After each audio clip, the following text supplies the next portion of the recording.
Então vamos lá, hoje nós vamos falar sobre um tema muitíssimo importante e extremamente útil para a prática clínica, que é o tema da extração discursiva, né? Eu encaminhei no grupo um artigo muito bom sobre análise do discurso. Então vocês podem salvar esse artigo e fazer a leitura. Eu recomendo muitíssimo que vocês façam a leitura desse artigo. Não é um artigo sobre psicanálise, sobre Lacan, mas poderia ser. Vocês vão ver que vocês vão ler o que está presente no artigo, mas parece muito que é o Lacan falando, que é sobre exatamente a análise do discurso, e o Lacan se serve da análise do discurso para fazer e elaborar o tema da extração discursiva. Eu vou utilizar referências de dois seminários especificamente, que é o seminário 5. Para quem já me acompanha sabe que é o meu seminário queridíssimo.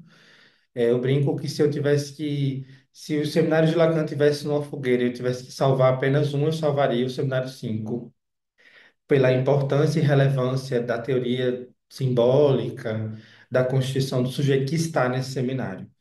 E o seminário 17, o seminário do avesso da psicanálise, que é um seminário que Lacan se propõe a construir a teoria dos quatro discursos. Esse seminário é conduzido pelo Lacan num momento bem específico da França, que é o momento em que a classe estudantil universitária francesa passa por uma crise. E aí Lacan se propõe a pensar a dimensão do discurso no seminário 17. Então, o seminário 5 e o seminário 17 são dois seminários onde vocês vão encontrar o tema da extração discursiva, nunca de forma explícita, como um capítulo só sobre extração discursiva, mas espalhada ao longo do seminário. E aí a minha intenção é compilar isso agora, né, nesse encontro de hoje, para falarmos exatamente sobre isso. E o subtema que compõe, né, o encontro de hoje, extração discursiva, dois pontos: o que escutamos do imaginário.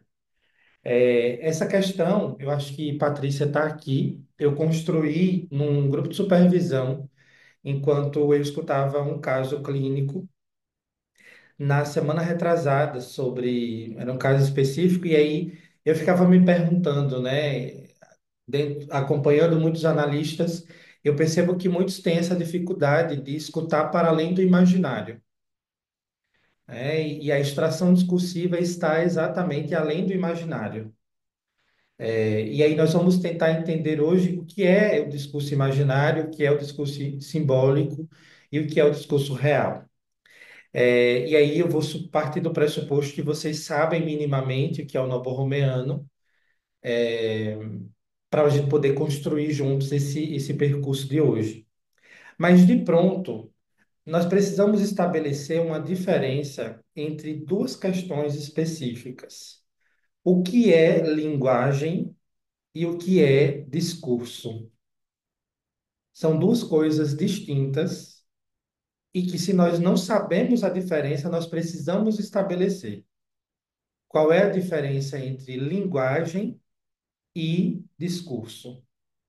Né? São duas coisas distintas que nós precisamos ter ciências, e, inclusive, o Lacan se serve disso, né? Quando Lacan diz que o inconsciente é estruturado como uma linguagem, ele não está dizendo que o inconsciente é estruturado como um discurso. Não sei se vocês já se perguntaram por quê. Exatamente por quê. E aí nós vamos à definição. A definição nós extraímos da linguística, inclusive isso está presente nesse artigo que eu mandei para vocês. A linguagem, ela diz respeito a um sistema de comunicação composto de função e regras. Então, a linguagem é como se fosse um regime, um conjunto de regras que está posta dentro de uma cultura, dentro de uma sociedade e no contexto em que o sujeito está inserido. Enquanto o discurso tem a ver com a linguagem em ação. Então, de uma forma muito sucinta, a linguagem é aquilo que está posto onde o sujeito está inserido. E o discurso é o sujeito falante. E essa distinção ela é muitíssimo importante, porque nós nos deparamos exatamente com isso na clínica, com a linguagem que o sujeito usa, mas, sobretudo, com o discurso que aponta para quem fala. E o interesse do analista lacaniano não deve estar naquilo que é falado, mas naquele que fala. E aqui nós já conseguimos traçar algo muito específico, afunilando para chegarmos até Lacan. O nosso interesse clínico, de material, de análise, precisa estar, sobretudo, naquele que fala.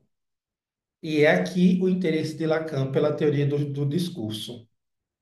É, a teoria da análise do discurso, que é essa que eu enviei para vocês, que é uma teoria da linguística, ela tem diversas facetas. Entre elas está a dimensão da performance. Quem discursa, performa. E aí é quando Lacan vai no seminário 20 falar sobre a tábua da sexuação. Inclusive, é uma aula que eu já dei, está no meu canal no YouTube, que eu recomendo que vocês vejam essa aula. Quando Lacan vai dizer que uma coisa é o homem e a mulher, marcados por uma genitália, e outra coisa é o discurso masculino e o discurso feminino, que necessariamente para falar da posição feminina você não precisa ser uma mulher. E para falar da posição masculina você não precisa necessariamente ser homem. Porque é o discurso que nos permite ocupar lugares que não necessariamente são os nossos. Então, fazer a distinção entre linguagem e discurso é o primeiro passo para nós entendermos o que é uma extração discursiva.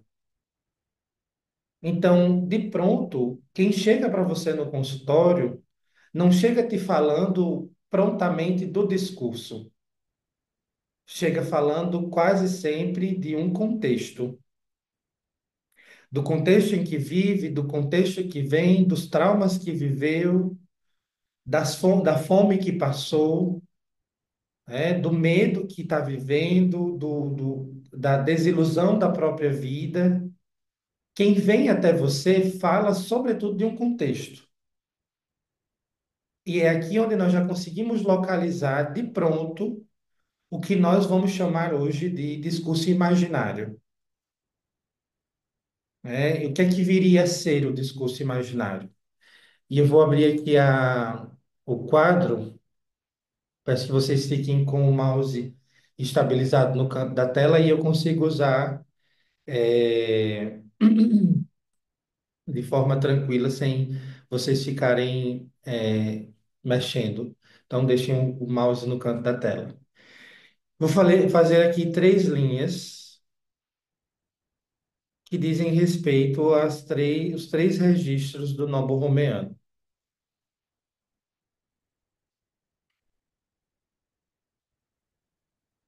Então, precisamos de pronto entender que a linguagem é algo que atravessa os três registros, porque o inconsciente é estruturado como uma linguagem e para Lacan o inconsciente é real, simbólico e imaginário.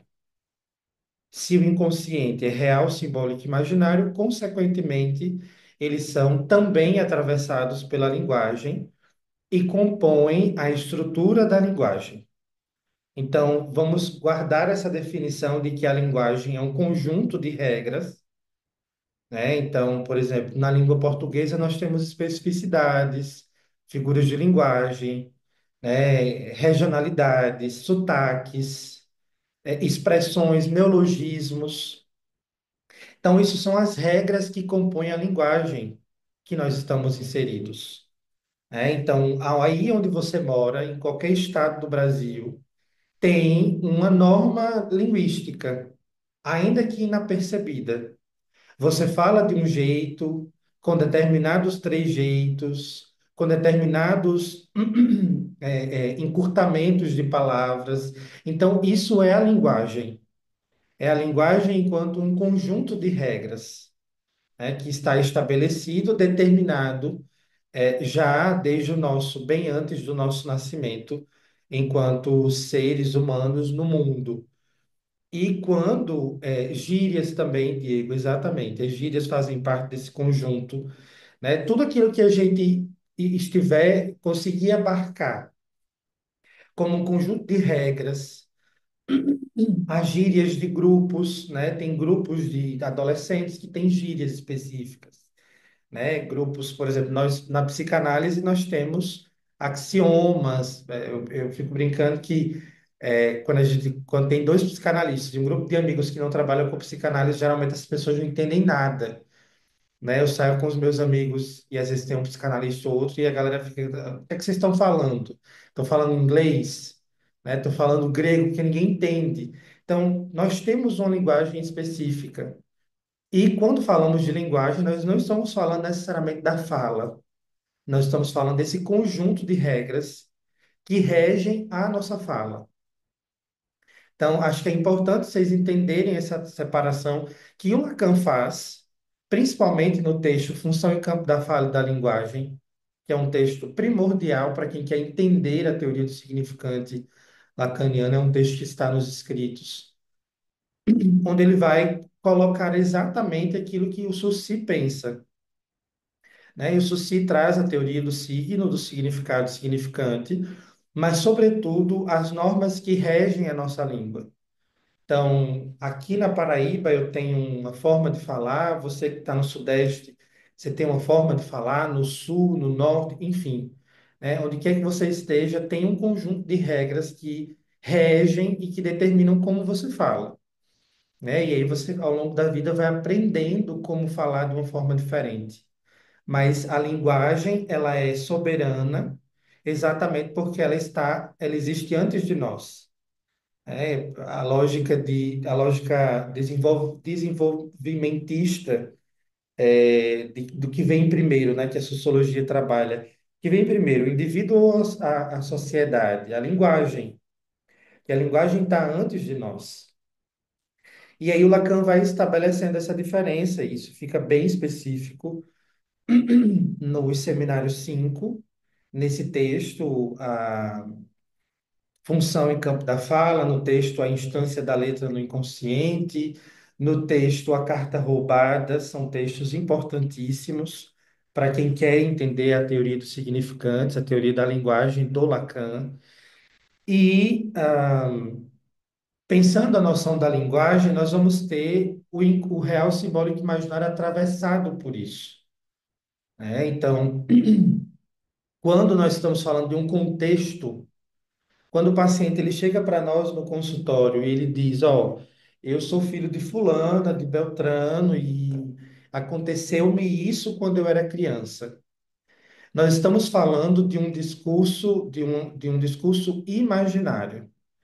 E aqui tem uma especificidade do discurso imaginário, porque só no imaginário existe um tempo fatiado. O que é que isso quer dizer? O imaginário é o único registro que vai ser dividido por aquilo que nós chamamos no social de cronologia. Então, é no discurso imaginário onde nós vamos ter o ano, nós vamos ter os meses, nós vamos ter os dias, as horas, os minutos, os segundos, os milésimos de segundos e por aí vai. Então, no discurso imaginário, é quando o sujeito ele vai te dar notícias exatamente da vida que ele leva.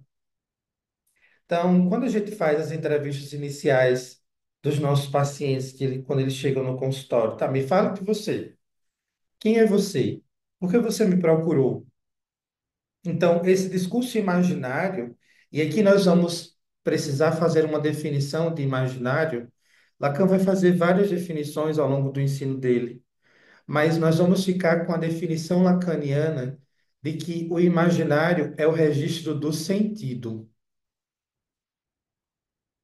né? E aqui é onde mora a dificuldade de muitos analistas que chegam na clínica lacaniana ou que já estão na clínica lacaniana e têm a dificuldade de ler para além disso aqui. E o que é que eu quero dizer com o registro do sentido? No imaginário, que não tem a ver com imaginação, não tem a ver com criação, não tem a ver com as suas historinhas que você conta quando era criança, mas o imaginário que tem a ver com o sentido da coisa. Por exemplo, o paciente que chega dizendo para você que ele está doente porque descobriu que foi abusado na infância sexualmente, nós estamos falando sobretudo de um sentido. Eu estou doente porque eu sofri isso. Ah, o que é que você acha que provocou em você esse estado depressivo? Eu acho, para mim, não sai, e aí o paciente vai dizer, né? Não sai da minha cabeça que eu estou sofrendo de depressão por causa do meu chefe, que é muito abusivo. Quando o paciente ele traz para você essas construções, ele está falando de um discurso imaginário dotado de sentido. E aí tem uma dupla questão. No sentido está os nossos maiores sofrimentos, mas em contrapartida é aquilo que nos sustenta. Então, tudo aquilo que faz sentido é o que nos faz sofrer e, consequentemente, aquilo que nos sustenta. Porque se o paciente ele não atribui um sentido ao fato dele estar sofrendo, é bem provável que ele fique à deriva. E alguém à deriva quase sempre. Se nós não estamos falando de uma psicose, nós estamos falando de alguém que está tentando suicídio quase todos os dias. Então, quando o teu paciente, a pessoa que te procura para análise, chega no consultório dizendo para você que tem um diagnóstico de TDAH, não é um capricho dele. Tudo bem que é efeito do neoliberalismo, do capitalismo e tudo mais, da indústria farmacêutica, da psicologia, enfim, tem toda essa problemática. E a gente sabe disso. Mas esse diagnóstico é um sentido que o sujeito, que o paciente atribui à forma de sofrimento que ele tem vivido atualmente. Ah, eu tô assim porque minha mãe fez isso comigo quando eu era criança. Então, o discurso imaginário é um discurso marcado temporariamente. Vocês vão encontrar pacientes que têm uma memória de elefante, que vai saber o dia e a hora que caiu de bicicleta a primeira vez quando era criança. Quando nós estamos falando de dia, data, hora, mês, ano, nós estamos falando do discurso imaginário, do discurso dotado de sentido. É aquilo que faz o sujeito sofrer, mas é aquilo que o sustenta. E aí eu parafraseio a Lispector para dizer, né, é uma frase que eu costumo dizer bastante, que é: nós não podemos remover todos os nós não podemos remover todos os defeitos porque a gente não sabe qual deles sustenta o edifício do eu. Então, nós não podemos remover o sentido da vida dos nossos pacientes, porque é esse sentido que o faz sofrer, mas que também o sustenta. E a gente nunca sabe qual é o sentido que sustenta o edifício do eu. Ah, Humberto, mas tem uma coisa aqui que está no campo do sentido. O paciente, os neuróticos obsessivos sabem muito bem disso, do quanto o discurso organizado o organiza e o desorganiza. Do quanto saber do dia da hora que deu a fulano um presente que fulano não reconheceu que ela deu o presente, o quanto isso a afetou. Né? Eu brinco que se a gente pudesse equiparar o neurótico obsessivo, seria um bom capricorniano, no seu dia mais fraco, né? Que guarda as lembranças dos dias que fulano olhou torto para mim. Então, quando falamos do discurso imaginário, nós estamos falando de um discurso que sustenta, mas também que faz sofrer. Então, o discurso que é útil para a clínica. Ah, mas o paciente só fala da semana. Tá, e o que mais? Né? Eu escuto muitos analistas que dizem, mas o paciente só veio fazer o checklist da semana. Né? E está trazendo, enfim, está vivendo, está dando conta do que está vivendo atualmente. Então, estamos falando do discurso imaginário. E aqui nós chegamos no que nos interessa, que é a dimensão simbólica do discurso. Quando nós estivermos falando de dimensão simbólica do discurso, nós vamos estar falando de duplo sentido, imaginário sentido, simbólico duplo sentido. Diego?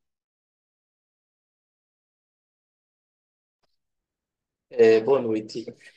Eu queria voltar num ponto que você traz sobre o registro, né, imaginário e como é que isso se apresenta no discurso do paciente. E aí me surge uma dúvida, não sei se é muito tola, mas fiquei pensando em algo voltado para a ideia de uma coisa que é assim, o sujeito alienado da sua própria história, né, de, por exemplo, sei lá, né, fui adotado, né, ou uma vez me disseram que minha mãe queria me abortar, né, ou que eu sou filho de um programa da minha mãe, né, e a pessoa não viveu diretamente isso, porque isso é uma coisa muito anterior a ela, mas traz como uma marca, e aí tem a história do sujeito. Aí, nesse caso, a gente poderia dizer que a história, né, do sujeito ela é algo pautado dentro de um registro imaginário. Sim, porque a questão da nossa história, né? Porque nós somos escravos da nossa história. E não é de uma história que foi vivida, é uma história contada. Então, o sujeito é escravo da história, da história que contaram sobre ele. E toda a história contada ela é dotada de equívocos. Por isso que ela é, por definição, imaginária. Porque é um discurso, é uma história contada sobre mim e sobre você, que nos coloca diante da realidade de que eu fui vítima disso aqui. Então, isso justifica o fato de eu ser assim hoje, né? O neurótico, ele vive em busca de razões para justificar seus atos. E as siglas, as palavras em inglês dão conta disso, né? Ah, eu estou sofrendo disso, enfim, né? A gente vai, não precisa citar os diagnósticos atuais aqui. Mas o ponto, né, da história contada sobre nós está na dimensão do sentido, porque é aquilo que justifica o fato de sermos quem somos. Por isso, sermos escravos de uma história contada sobre nós. Então, até que o sujeito chegue numa análise, e aí você pode me perguntar, e se ele não chegar? E eu não sei dizer, né? Nós estamos hipotetizando uma construção para análise. Até que o sujeito chegue numa análise, nós vamos, sobretudo, nos deparar com alguém que é escravo da própria história contada por um terceiro. Acho que algum de vocês mexeu aqui no quadro. Deixa eu ver aqui se eu consigo voltar.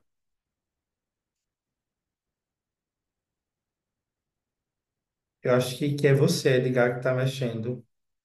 Vocês permaneçam com o mouse estabilizado na tela, que aí não tem esse problema.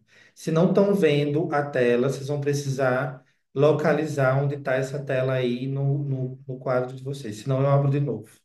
Sim, Diego, você quer falar ainda? Tá. É, Então, nós precisamos lembrar que o sujeito, ele se torna alienado à história contada sobre ele. E não é e vítima, é alienação. Porque na alienação também há uma participação, ainda que inconsciente, do sujeito. E é isso que muitos de nós não aceitamos e nos revoltamos com o Lacan, né? Um dia desses eu estava fazendo um café no meu perfil no Instagram, e aí eu estava falando sobre a constituição do sujeito.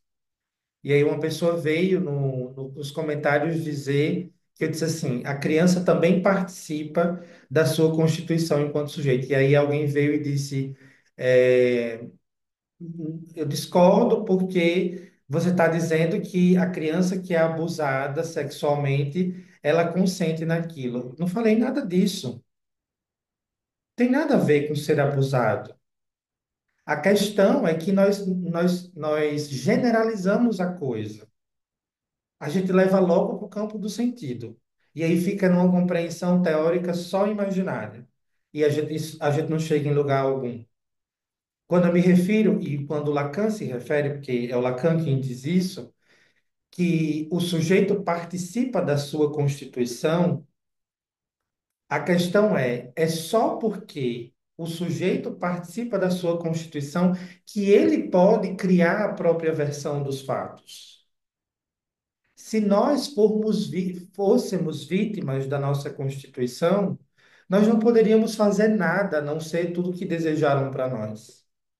E que inferno seria ser só aquilo que os outros desejaram para nós, né? Edgar, eu acho que você ainda está mexendo. Deixa eu voltar aqui. Então, quando a gente pensa num discurso imaginário, nós estamos falando, sobretudo, de um discurso dotado de sentido, que é esse discurso que é vigente no consultório em primeira mão. E aí, o que nos interessa nesse nosso encontro de hoje, e é isso que Lacan passa 27 seminários trabalhando, que é a dimensão simbólica desse discurso imaginário. Para quem é psicólogo, sabe disso. Para quem pratica psicologia e está aqui como um curioso entusiasta da psicanálise lacaniana, sabe disso. A psicologia opera sobre esse discurso aqui, o discurso imaginário. Então, se nós estivermos escutando só a história contada, nós vamos estar escutando como psicólogos, né? E não tem nenhum problema se você quiser fazer psicologia, mas não dá para chamar isso de psicanálise. E um detalhe importante: aqui no discurso imaginário também está uma coisa que a gente se perde muito na clínica, que são os fenômenos clínicos.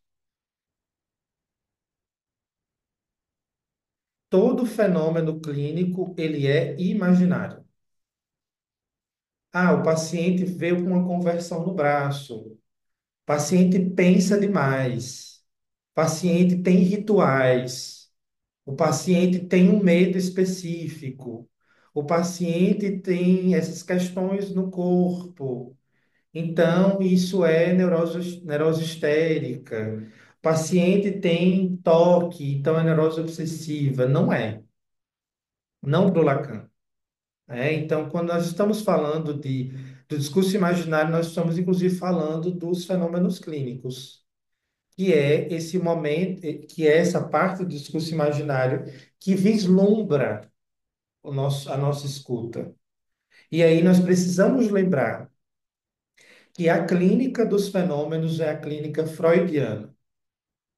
Na clínica lacaniana, os fenômenos, eles têm o lugar de um discurso imaginário. Ah, o paciente tem um ritual de entrar e sair pela mesma porta 3 vezes para se sentir limpo.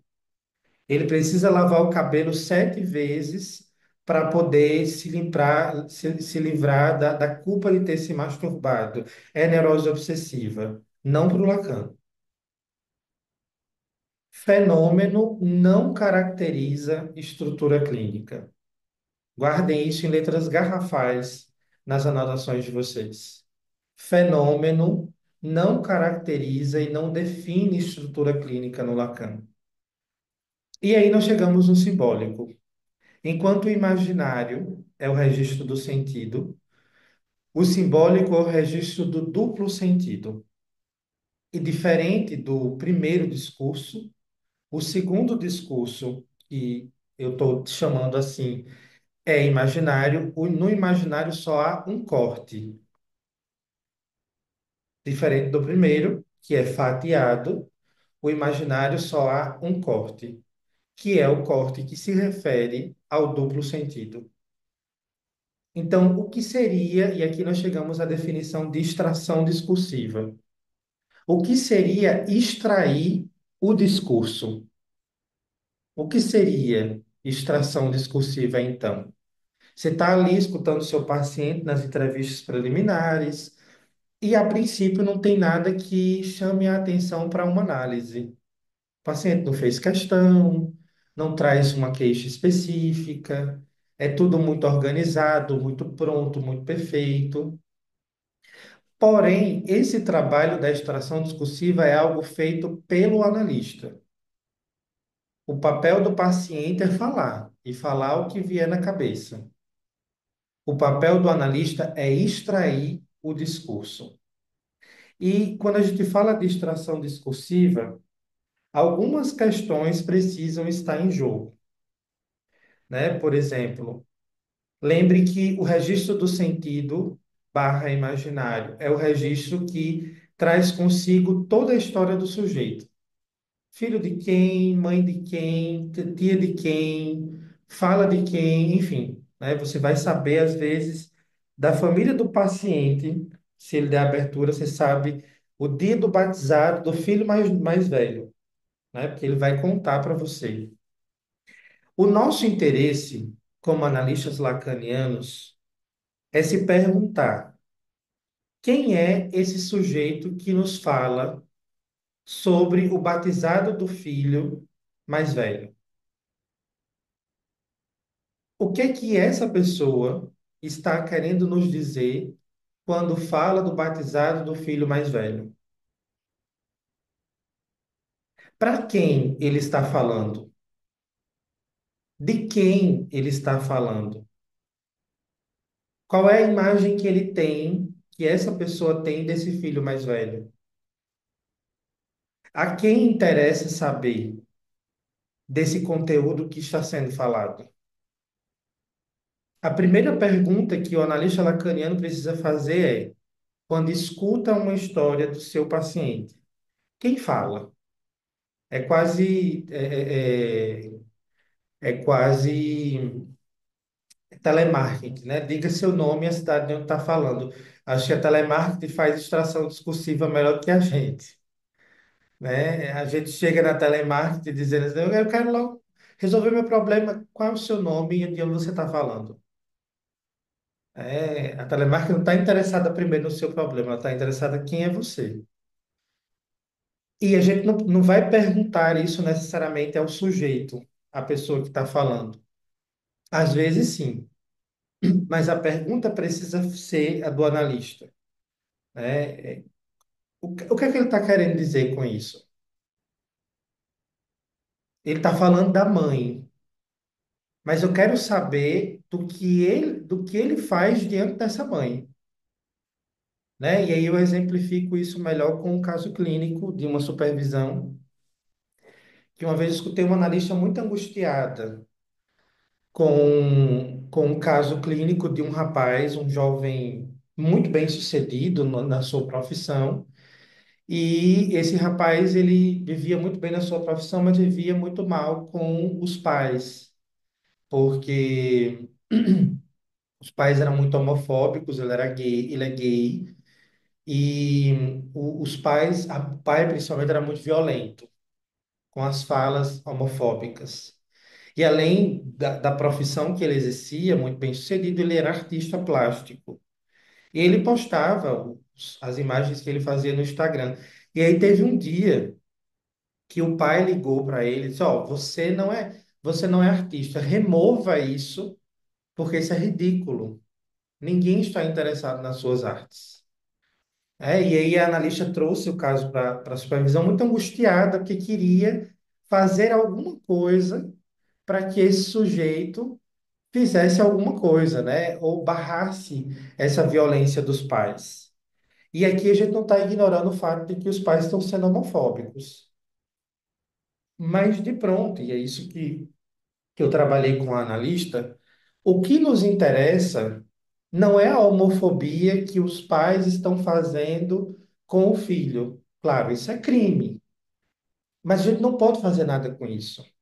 O que nos interessa como analistas lacanianos é o que é que ele faz quando o pai diz isso que ele diz? Como é que ele age? O que é que ele responde a esse pai? Quem é que disse para ele, quem é que mostrou para ele que ele é artista, que gosta da arte? Por que é que ele tolera os pais serem tão violentos com ele? Percebem que o discurso imaginário ele compõe, está aqui como plano de fundo. Mas o que nos interessa é um tema que está sendo muito caro para mim esse ano, que é um tema que eu estou estudando esse ano, 2025, que é o tema de posição do sujeito, que é um tema que Lacan passa os seminários inteiros falando sobre isso. A posição do sujeito ela tem a ver com a dimensão simbólica exatamente nesse ponto. Ah, mas a minha mãe, o meu marido não é legal, meu marido é isso, meu marido é aquilo. O que que você faz quando o seu marido faz isso com você? A pergunta do analista não precisa, não tem que estar voltada para o marido. Como é que esse marido é? Por que esse marido faz isso? Isso é imaginário, isso é psicologia. A intervenção do analista precisa estar em: o que que você faz quando o seu marido faz isso? Como é que você se sente quando o seu marido faz isso? Ah, mas meu filho não me obedece e aí eu bato nele. Você já procurou um psicólogo para o seu filho? É o que o psicólogo vai fazer. O analista vai perguntar: o que é que você faz quando seu filho faz isso? Como é que você se sente quando seu filho faz isso? E isso tem a ver com o que Lacan chama de posição do sujeito. Isso está explícito no texto Posição do Inconsciente, um texto que está nos escritos, é um outro texto muito importante. A definição lacaniana de posição do sujeito tem muito mais a ver com o modo, a posição que o sujeito se coloca na realidade, do que propriamente dito a realidade. Porque, queridos e caros analistas lacanianos, você e eu, nós não podemos nada sobre a realidade do paciente. Nada. O que nós podemos é operar sobre a posição que ele ocupa na realidade. Você não vai conseguir mudar a realidade contextual do paciente, do casamento difícil, isso. Ah, encaminha teu marido para o psicólogo, e o filho, e o pai, a mãe, sai de casa. Tudo isso é imaginário, é furada. O duplo sentido está justamente na questão que você faz sobre a posição que o sujeito ocupa na realidade que ele está se queixando.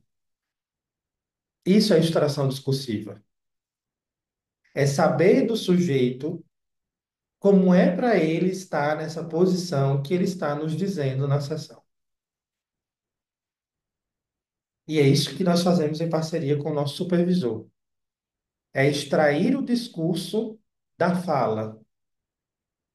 A fala é vazia, às vezes a fala, o paciente fala, narra a própria vida e conta, né, traz uma história bonita, mas o nosso interesse precisa estar como analistas não necessariamente naquilo que o sujeito conta da própria vida, né? Nós vamos ouvir isso, mas, sobretudo, da posição que o sujeito ocupa na vida que ele leva, né? Ainda há pouco me fizeram uma pergunta no Instagram.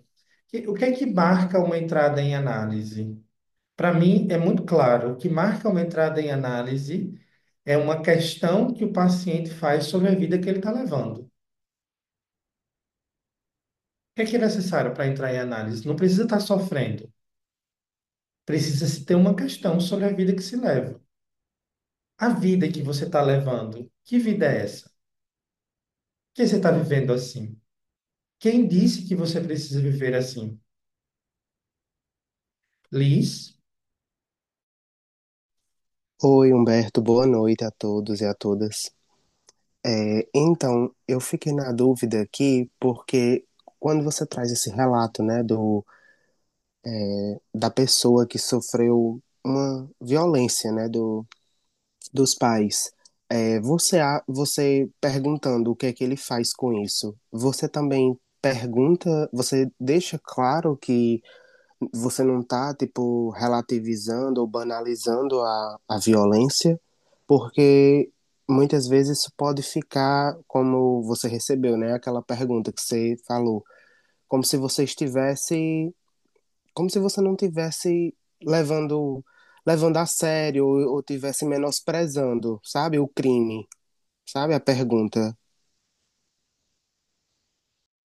Essa é uma questão que a gente não tem muito domínio, né? Porque, por exemplo, se a gente for dar uma explicação para tudo que a gente pergunta, porque a questão não é relativizar o crime. Tem coisas que vão estar ali postas. Por exemplo, enfim. Então, assim, o que nos interessa, e aí a pergunta ela precisa ser feita de uma forma adequada. Não é o que ele vai fazer com isso.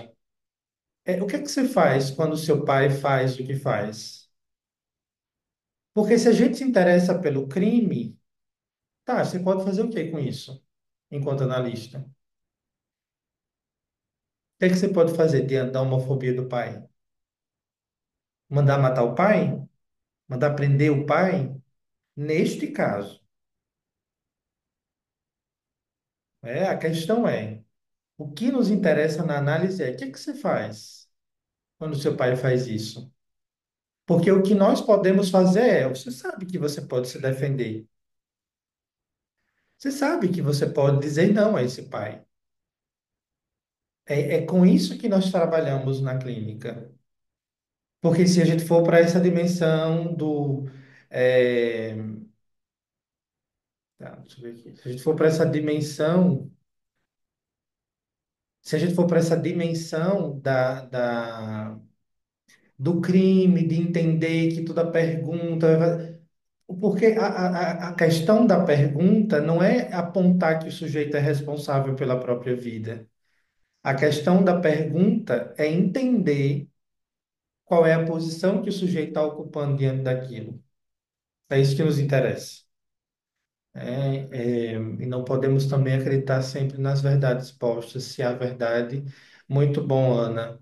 O texto em que está a proposta de Lacan a respeito da posição do sujeito, não, é de intervenção sobre, não, peraí, posição do inconsciente. Eu vou confirmar. Você perguntou agora, eu esqueci, mas não é de uma questão preliminar, não. Acho que é posição do inconsciente. É alguma coisa assim. Eu mando no grupo o nome do texto. Então, o nosso interesse, como analistas lacanianos, é sobretudo sobre a posição do sujeito. Ah, e o chefe é abusivo, o chefe é isso, o chefe é aquilo. O que é que você faz, então, quando esse chefe é abusivo com você? Ah, eu não faço nada. Como assim não faz nada? Você se sente violentado e não faz nada? O interesse precisa estar aí. Porque senão nós ficamos nesse imaginário do crime e disso, porque tem uma conjuntura, né? O sujeito não consegue se manifestar. Então, assim, há que se entender não a partir dos teus pressupostos, mas dos pressupostos do paciente. Que às vezes, como no caso desse paciente, ele não considerava que era crime por parte dos pais. E você vai dizer ao paciente que o pai é um criminoso, né? Então, tem essa coisa aí em jogo. E aí nós temos a dimensão real do discurso, que diferente da imaginária, diferente do simbólico, é um discurso completo e dotado de não sentido.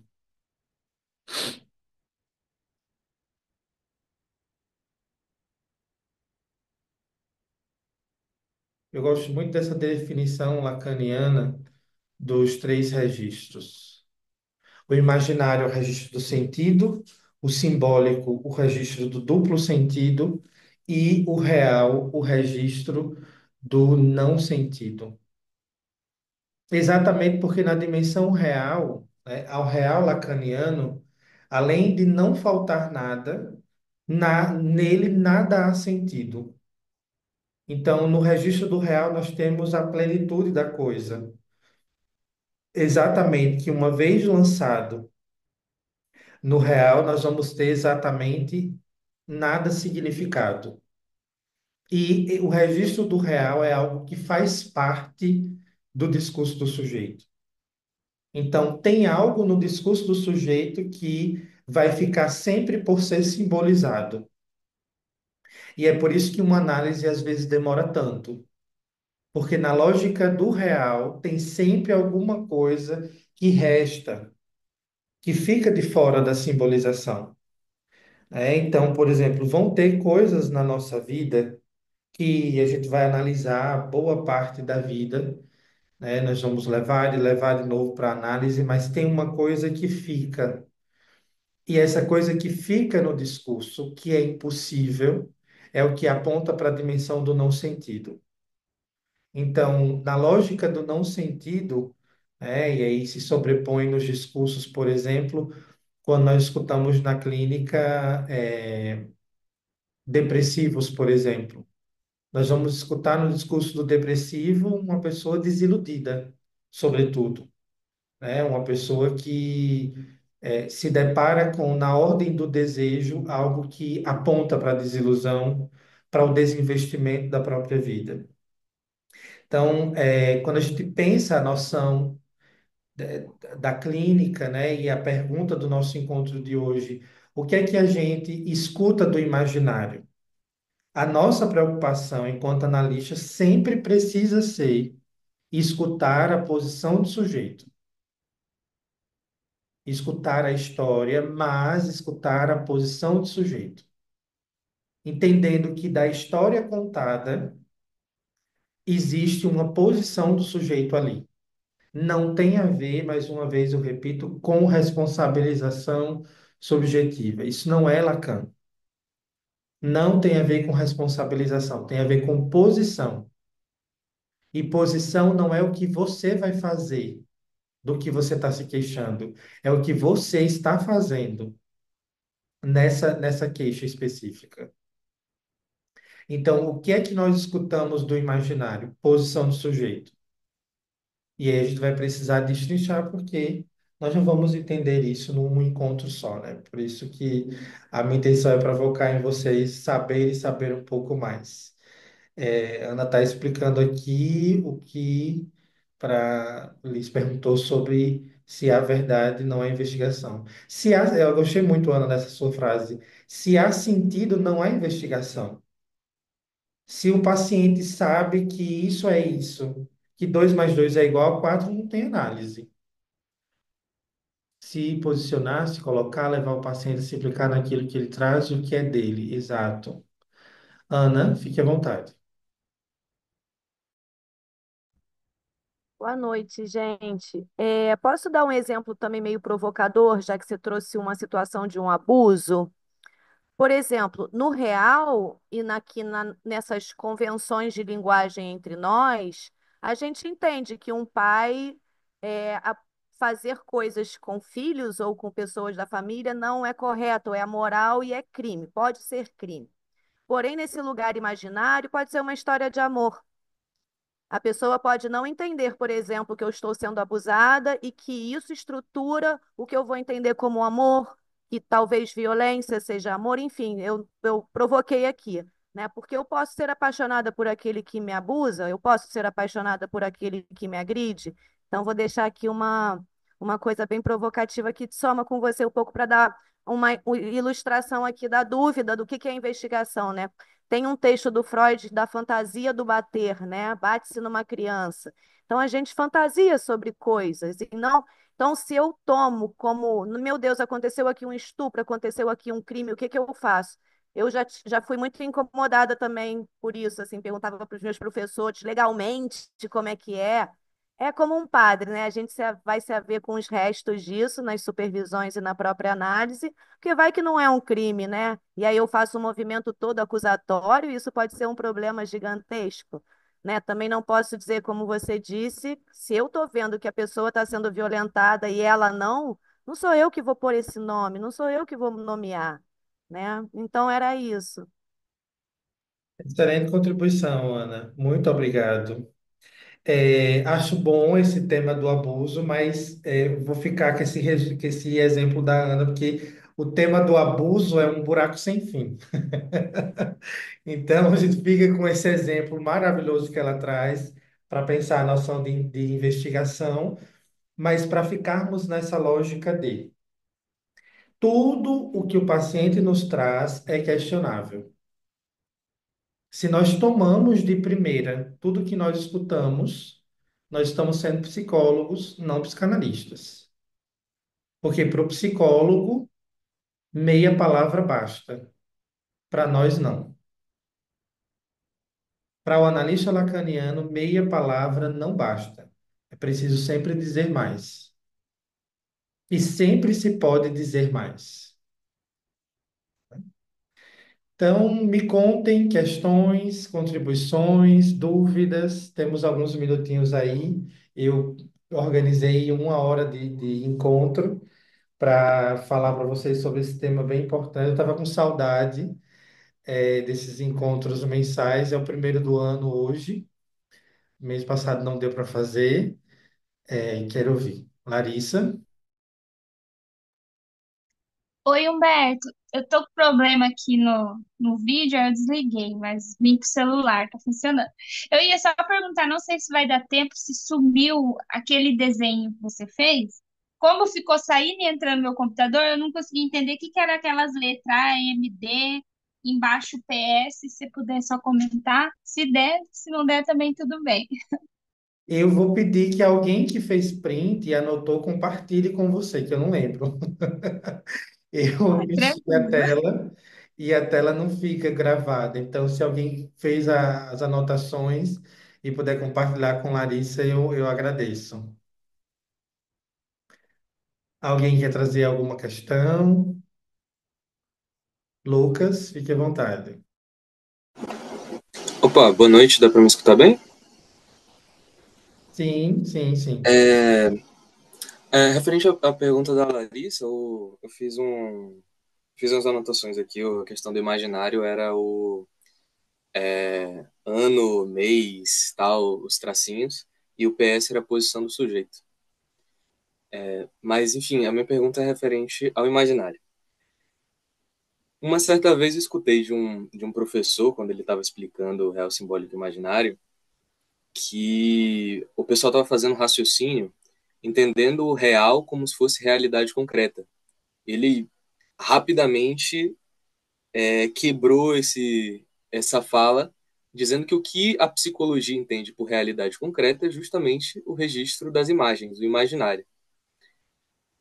Agora, pensando que essa realidade concreta é atravessada pela linguagem, pensando que isso é parte do inconsciente, não sei se é correto dizer assim, parte do inconsciente, mas eu não entendi bem assim, de que maneira a gente se vale do imaginário numa análise. Ou o imaginário é a parte que a gente radicalmente, de alguma forma, descarta.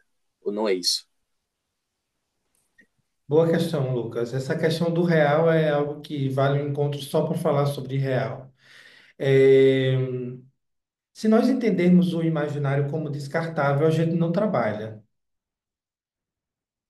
Nós não trabalhamos. Porque o imaginário é o que compõe o enredo da análise.